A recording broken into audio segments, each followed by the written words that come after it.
Prácticamente Guatemala tiene una experiencia en reforma procesal penal de querer incursionar en el sistema adversarial y acusatorio de más de 20 años, desde el 94. Es decir, prácticamente todos los fracasos que se pueden resumir en estos años de reforma procesal penal, Guatemala los tiene. Los tiene hasta sistematizados y bien documentados y de mucha inversión, hasta que, digamos, que entró la ola de la segunda generación a partir de los años 2000 y empezamos una serie de buenas prácticas que la misma reforma de la segunda generación impuso, que fue las prácticas llegaron a los cambios normativos y a partir de ahí nosotros empezamos a incursionar con elementos estratégicos en el sistema penal. Propiamente ahora me va a tocar exponer lo que logramos hacer en el Ministerio Público durante la administración en la que yo trabajé con la doctora Claudia Paz y Paz, y que de una forma fue prácticamente modernizar todo el método de trabajo de las fiscalías, cambiar toda la organización primaria que con el Ministerio Público nació a partir de 1994, como les mencioné, y prácticamente cómo se lograron resultados importantes que hoy por hoy están siendo documentados y que yo les voy a exponer. En primer plano, nuestro modelo tradicional, como le denominamos de esa forma, se caracterizaba prácticamente porque las fiscalías estaban organizadas por distritos, nuestras jurisdicciones son departamentos, o de sección, es decir, por determinado fenómeno criminal a atender. Y la estructura era demasiado básica, demasiado sencilla, que era dentro de cada fiscalía distrital encontrábamos una agencia fiscal conformada por un jefe de esta y auxiliares fiscales que estaban de una otra forma trabajando sobre los casos que se les asignaban.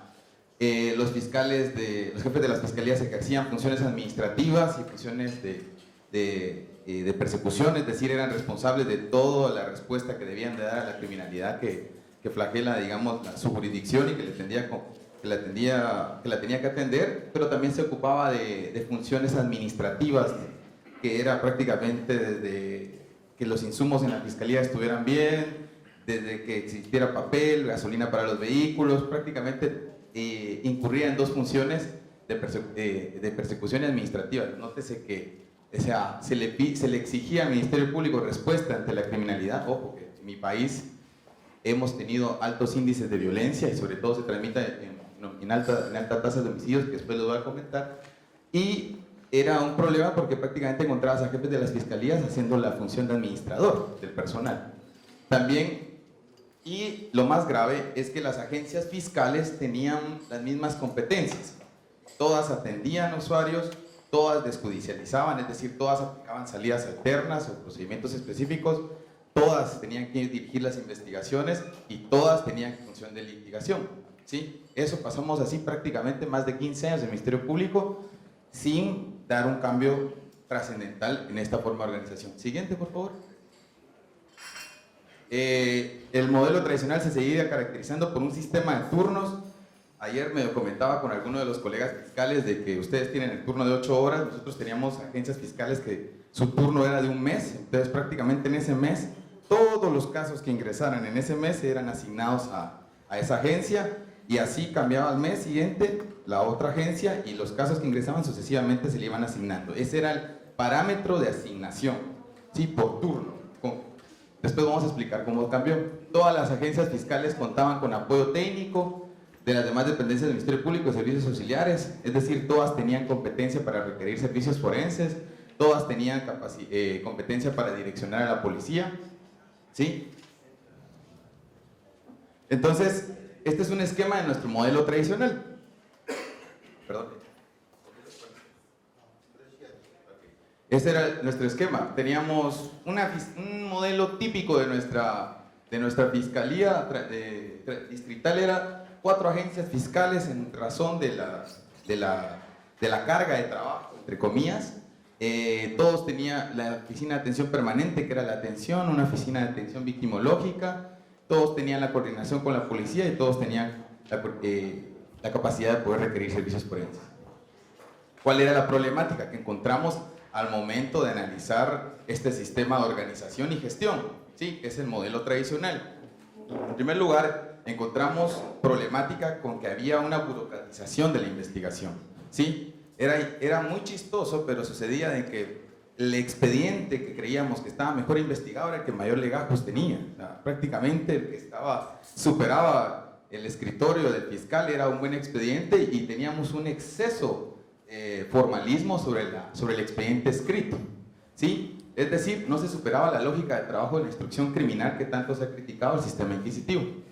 Persecución caso por caso, es decir, esa mala práctica de creer que un caso es un mundo aparte, es un universo aparte y no poder compartir la información. Bajo esa lógica se creía de que 100 homicidios era porque existían 100 homicidas.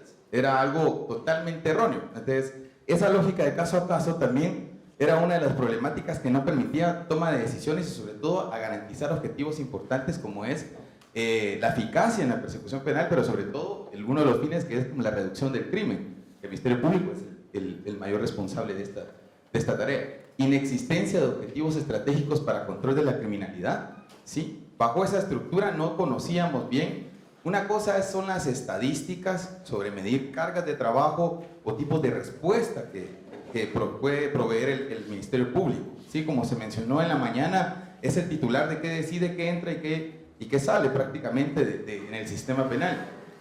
Pero ante un modelo tradicional como el que expuse, prácticamente desconocíamos en realidad las tasas delincuenciales y sobre todo las formas en que se dan los hechos criminales. Desconocíamos eso, por lo tanto no nos podíamos trazar objetivos en reducción de estos crímenes, ¿sí? Eso imposibilitaba la elaboración de planes de persecución penal con objetivos encaminados a la satisfacción de expectativas sociales, ¿sí? ¿Por qué expectativas sociales? Porque en Guatemala, desde el 94, ¿sí?, prácticamente al Ministerio Público, no solo en el tema de asignarle la función de la persecución penal, también en el escenario, en el imaginario político se le asignó también la tarea de que por ser una institución autónoma y con la que iba a iniciar el nuevo modelo iba a ser la responsable de la reducción del crimen, ¿sí? Fue una jugada política, digamos, en ese entonces en la que el Ejecutivo le otorgó esta obligación y en el imaginario y en la opinión pública creció la expectativa. Por eso también se hablaba mucho de los altos índices de impunidad y la mayor responsabilidad se le achacaba al Ministerio Público, obviamente.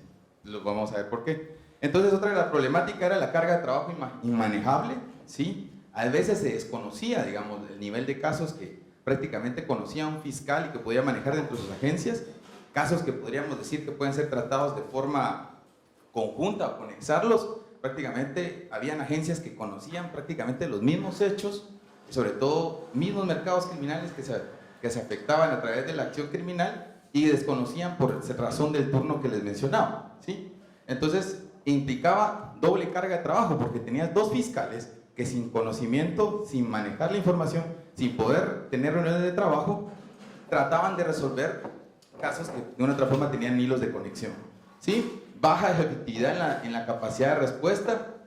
Ahí está un dato bastante duro a nivel de república, y ojo, que esto es algo que después se le va a achacar al Ministerio Público si uno no pone atención en eso. Durante la primera década de la reforma procesal penal en Guatemala, el promedio en la tasa de resolución no superó el 10%. De hecho, hubo administraciones que por razones por las que destituyeron a fiscales generales, que la tasa osciló entre 5% de efectividad, ¿sí? Y sobre todo en delitos graves como el homicidio, que es uno de los delitos que por el lugar en el que estamos ubicados en el continente, pues no superaba una efectividad del 3%. Era bastante lamentable porque los índices de violencia también se agudizan frente a la crisis del sistema penal. Y falta de rendición de cuentas, ¿sí? El fiscal prácticamente distrital, o fiscal de sección, era un personaje ausente en la vida política de su comunidad, ¿sí? Eso fue algo que nosotros también identificamos y por lo tanto dificultaba de una u otra forma la rendición de cuentas hacia la comunidad. Entonces, ante esa problemática, ¿qué fue lo que impulsamos como proyectos pilotos? Impulsamos ya una vez estando directamente en la administración del Ministerio Público y que logramos alcanzar resultados notables en el corto, el mediano y el largo plazo. Empezamos a hacer una apuesta por nuevos modelos de trabajo, por nuevos modelos de organización y gestión de fiscalías, ¿sí? Y ahorita vamos a explicarles cómo fue que nos organizamos y este es un punto de partida, ¿sí? No quiere decir que sea una fórmula o una receta que sea totalmente perfecta, al contrario, hasta la actualidad Guatemala sigue estando es sujeto a revisión y ajustes por las necesidades de atención y por las mismas lógicas que la criminalidad va tomando en el entorno social. Entonces nos planteamos varios objetivos. El primero, promover eficiencia y eficacia. Yo estoy de acuerdo con el fiscal que mencionó eso en la tarde, de la persecución penal mediante nuevos métodos de trabajo a través de equipos especializados, ¿sí?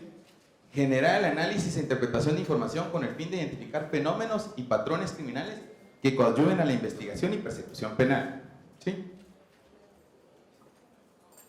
Planificar el trabajo de las fiscalías en atención a metas y objetivos, ¿sí?, de persecución penal que se orienten hacia los fenómenos criminales de mayor gravedad o de mayor connotación social. Concentrar la mayor cantidad de recursos disponibles en la solución de casos graves. Disminuir las tasas de criminalidad. Este es uno de los objetivos más ambiciosos que nos trazamos y se los voy a explicar cómo lo logramos. Generar confianza y respaldo social hacia el Ministerio Público y el sistema de justicia. Prácticamente estábamos en una situación en la que de una otra forma ya no creíamos en el funcionamiento del sistema de justicia, a tal nivel que el Estado de Guatemala en el año 2005 le pide a Naciones Unidas de que para la investigación de los cuerpos ilegales y clandestinos en nuestro país se forme una comisión internacional, que es la Comisión Internacional contra la Impunidad, que creo que han escuchado algunos, que se llama CICIG. Es única en el mundo, un experimento que el Estado de Guatemala se vio en la necesidad de implementar en acuerdo con Naciones Unidas frente a los altos índices de violencia y de criminalidad, el flagelo del crimen organizado y la incapacidad del sistema de justicia, ¿sí? No obstante ello, aún estando con CICIG, empezamos nuestros esfuerzos también por reorganizar a las fiscalías conforme el modelo que les estoy explicando a continuación.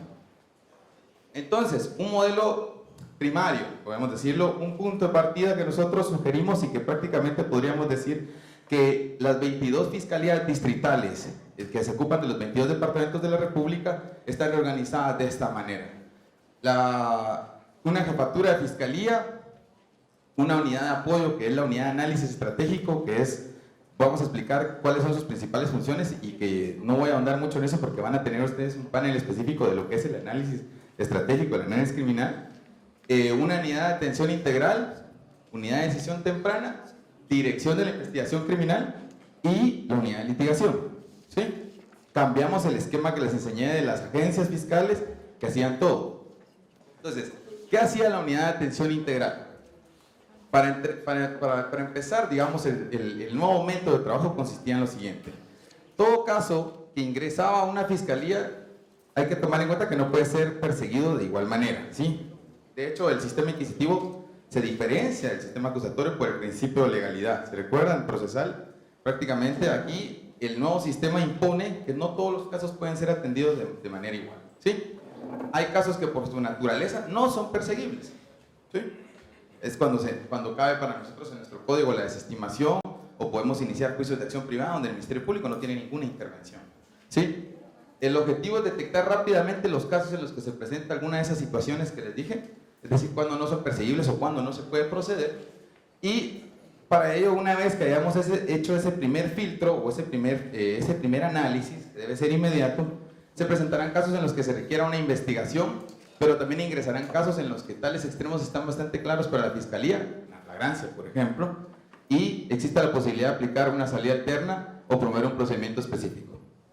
Entonces, ¿cómo sería el flujo, digamos, de un caso que ingresa al Ministerio Público bajo este nuevo modelo y que de una otra forma está tratado de representarse en esta lámina? La atención integral al usuario, teniendo claro esa perspectiva de, como mencionaba Jaime en la mañana, de que el usuario debe ser atendido como un cliente.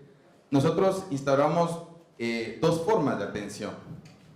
La primera es para los delitos comunes. De una otra forma existe una oficina de atención permanente que se ocupa del registro y la recepción de las denuncias, ¿sí? Bajo un sistema informático que de una otra forma sí va a ir alimentando toda esta información que se provee a través de las denuncias o de los distintos actos introductorios del proceso penal.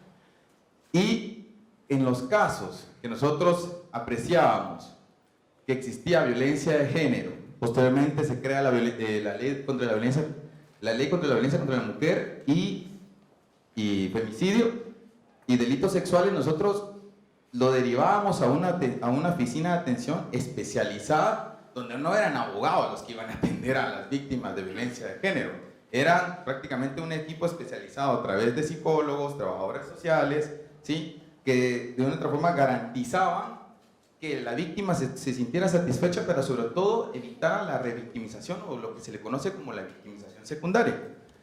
Entonces, ¿qué vamos a encontrar en una unidad de análisis criminal? Básico. Este es un básico porque, como les dije, se los van a exponer en el panel de forma más sucinta. Sistemas de acceso y gestión de información. Es importantísimo que nuestro sistema de registro de casos se supera a sí mismo en el sentido del flujo de información que es útil para nuestros planes de persecución penal estratégica, ¿cierto? Sí, no se trata nada más de registrar y asignar, no se trata nada más de ser una estadística, no se trata nada más de tener un campo donde la respuesta vamos a dar, se trata del nivel de información que obtengamos para los planes de persecución penal, para entender la criminalidad y para trazarnos objetivos estratégicos de cómo poder responder ante esa expectativa social. Producción y análisis de estadísticas delictuales, los que les decía, identificación de patrones delictuales, ¿sí? El robo del celular es el claro ejemplo que nosotros identificamos como patrón delictual. En Guatemala sucede que todavía existen estos centros, nosotros le decimos centros de flasheo, ¿sí? Es un mercado criminal que se ocupa de que una vez obtenido el robo del celular o hurtado,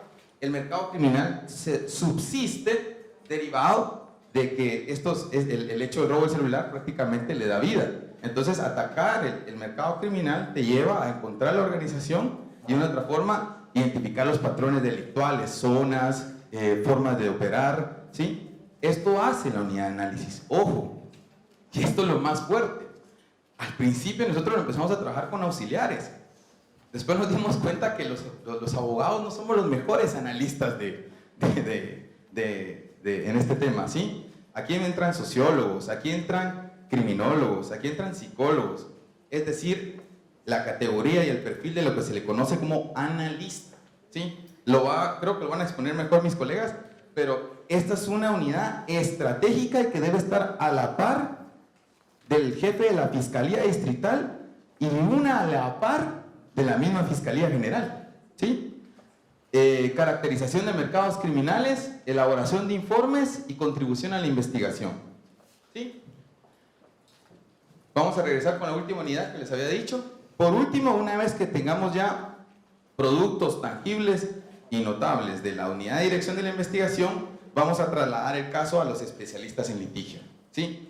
Ha quedado cada vez más claro y comprobado de que existe mucha especialización en los equipos fiscales, en que, como se ha mencionado con anterioridad, hay colegas que son muy hábiles para la dirección de la investigación o hábiles para la desjudicialización. Hay colegas que son hábiles para el litigio, pero que deben de estar empapados también de la misma teoría del caso que se trabaja en la unidad de dirección de la investigación. Prácticamente aquí estamos hablando de un método de trabajo permanente y de coordinación exitosa entre la unidad de dirección de la investigación con los productos que yo les mencionaba, que se los va a entregar a la unidad de litigación en uno de los pocos documentos escritos que en el proceso penal se sostiene, que se conoce como la acusación, ¿sí? A partir de eso, prácticamente vamos a encontrar un equipo especializado de abogados, ¿sí? De fiscales, que van a trabajar la lógica del litigio, de sostener la teoría del caso, de los casos que manejemos en el juicio, y son responsables. Nosotros todavía fuimos un poco, podría decir, un poco más exquisitos. Existían audiencias previas a juicio, que es la audiencia preparatoria y la audiencia intermedia, y el juicio mismo. Nosotros lo dividimos en auxiliares fiscales o agentes fiscales directamente involucrados en las audiencias previas a juicio y agentes fiscales dedicados a juicio, ¿sí? Porque son distintos tipos de contradictorio, distintos tipos de método y distintos tipos de técnica de litigación. Por último, el jefe de la fiscalía, vamos a romper con el esquema que se va a ocupar de temas administrativos. Lo más recomendable es que tenga un gerente, ¿sí? Para sus equipos administrativos. Un gerente puede ser o un asistente, ¿sí? Nosotros no creamos plazas de gerentes, los asistentes administrativos empezaron a encargar de esa función y le encomendamos 3 funciones básicas que se ocupan en buena medida de todo el actuar del jefe de la fiscalía. Responsable de la elaboración e implementación de los planes de persecución penal estratégica y comunitaria a partir de la coordinación que tiene con la unidad de análisis estratégico, ¿sí? Él está netamente involucrado en todo el trabajo inteligente que se hace en su fiscalía.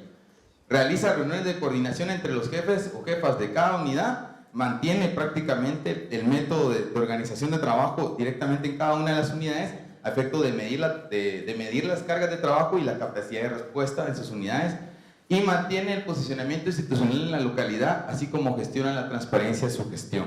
¿Sí? Funciones que ahora están más claras para que se le han encomendado al jefe de la Fiscalía. En general, este es un marco del modelo de organización. Recapitulando, una unidad de atención integral donde se recibe y se atiende a la víctima, en el caso que ya se recuerdan, especializado por determinados delitos. Nosotros hemos priorizado la violencia de género como ello para una atención especializada. Posteriormente, derivación del caso en atención al tipo de respuesta que nosotros consideremos que se pueda proveer al caso mismo. Es decir, si puede ser resuelto de forma temprana, la unidad de decisión temprana, porque se le puede aplicar una salida discrecional o un procedimiento específico, o de una otra forma ahí vamos a llevar a cabo una desestimación, o unidad de dirección de la investigación para casos de mayor connotación o de que entren en la lógica también de la persecución penal estratégica, para que finalicemos en su litigación y obviamente tengamos mayor número de condenas. Esa es la idea de este modelo. Conclusiones para ir arribando, digamos, al cierre de mi presentación y que quedan en discusión. La implementación del nuevo modelo de organización y gestión significa un cambio profundo en las prácticas tradicionales de los fiscales, los cuales, como lo mencionó Jaime, requiere procesos de capacitación, evaluación y coordinación permanente, ¿sí?, con los equipos de trabajo. El modelo de trabajo ha permitido que la mayor fuente de recursos humanos se pueda concentrar para la investigación y persecución de delitos de mayor connotación social, ¿sí? Ha logrado transitar de una metodología de investigación burocrática a una flexible, que mediante un modelo de investigación orientado se ha contemplado la conformación de equipos especializados y multidisciplinarios a efecto de romper con el paradigma tradicional de investigar casos individuales, ¿sí? Este modelo debe ser un punto de partida. Yo insisto mucho en esto porque en Guatemala no crean que fue un tema sencillo su implementación. Prácticamente jueces, los mismos abogados particulares cuestionaron mucho y por lo tanto debe estar sujeto siempre a ajustes, a evaluaciones periódicas y sobre todo también satisfacer expectativas sociales que son altas en nuestro país. ¿Qué resultados hemos alcanzado? Ya un año de haber terminado esa gestión y que prácticamente el modelo con la actual administración del Ministerio Público siguió funcionando de tal manera. En el 2008 al 2010 y comparativo al 2010 al 2014, nuestras tasas de crecimiento son notables.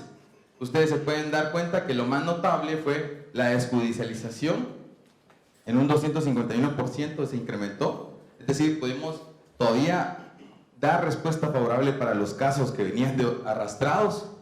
Se incrementaron el número de condenas y sentencias, y el archivo, que para nosotros siempre fue considerado una salida discrecional porque no está sujeto a control jurisdiccional, se disminuyó en un 60%. Es decir, aquí menos es más, ¿sí? Entonces, esos son resultados importantes.